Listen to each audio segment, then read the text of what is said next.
karena kita berada di Samudra Atlantis. Dan Lemurian juga di sini kata beliau. Karena ada definisi kata juga. Lemurian itu ada di Indonesia ini ya. Itu ada Gunung Muria. Jadi ada penyebutan nama. Contoh ketika kita menyebut kerajaan tertua di Indonesia, itu bukan kerajaan Salakanegara. Orang yang menganalisis itu kerajaan Kandis, karena di wilayah Sumatera itu ada desa yang namanya Kandis. Contoh, ketika kami berdiskusi dengan anak-anak yang sekolah di SMA yang memiliki jurusan IPA, maka awal mula terbentuknya semesta ini apa?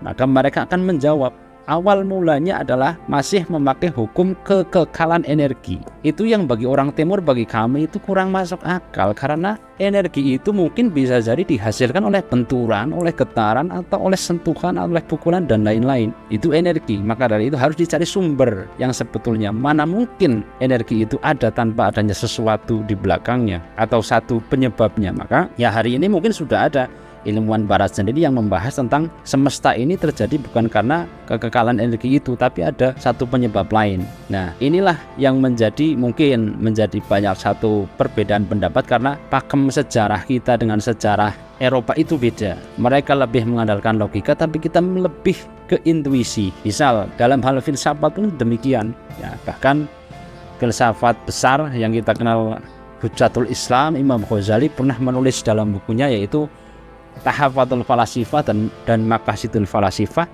tentang filsafat ini.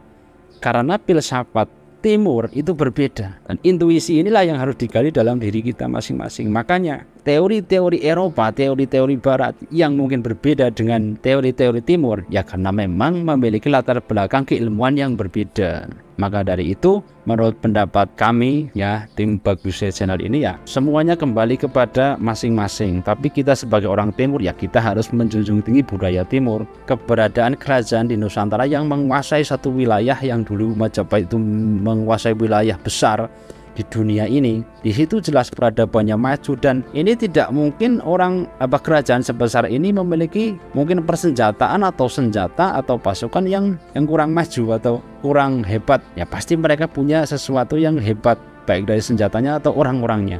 Maka dari itu, tentang Atlantis yang kemungkinan ada di Indonesia ini ya, dan Lemurian juga yang ada di Indonesia ini, itu bisa jadi dibuktikan. Cuman kalau saya lihat almarhum Kang Diki Zainal itu ya, beliau sudah membuat alat ya dengan hidroteknologinya yang mungkin sudah dikembangkan, tapi konon beliau itu ditolak oleh pemerintah dan masih bersifat independen. Tapi keberadaan bangsa Atlantis ya, yang menurut penelusuran kami berdasarkan data-data ya dari para ahli, ya memang Atlantis itu bisa jadi di sini atau tidak, meskipun kesimpulan ini masih berbantah-bantahan. Contoh Ki Herman Sirongjanutomo sebagai sejarawan juga fisikawan ya, beliau menyatakan Atlantis itu ya di sini. Karena apa? Karena Atlantis itu ya, kita itu di antara satu, karena kita berada di Samudra Atlantis. Dan Lemurian juga di sini kata beliau. Karena ada definisi kata juga. Lemurian itu ada di Indonesia ini ya.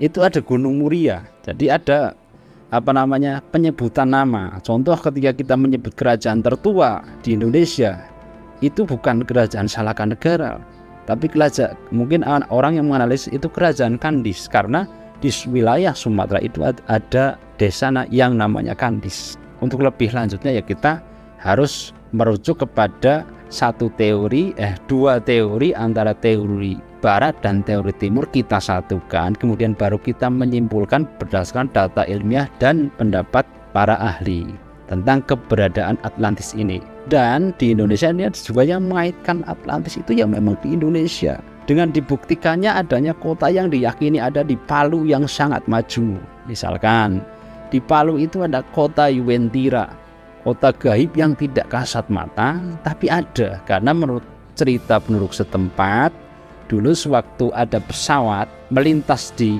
atas langit Yuwentira, itu melihat suatu kota yang sangat megah berkilauan emas. Tapi setelah pesawat itu turun, ternyata hanya sebuah hutan belantara. Yang kedua, dikisahkan bahwa dulu ada seorang yang memesan kendaraan di Jakarta.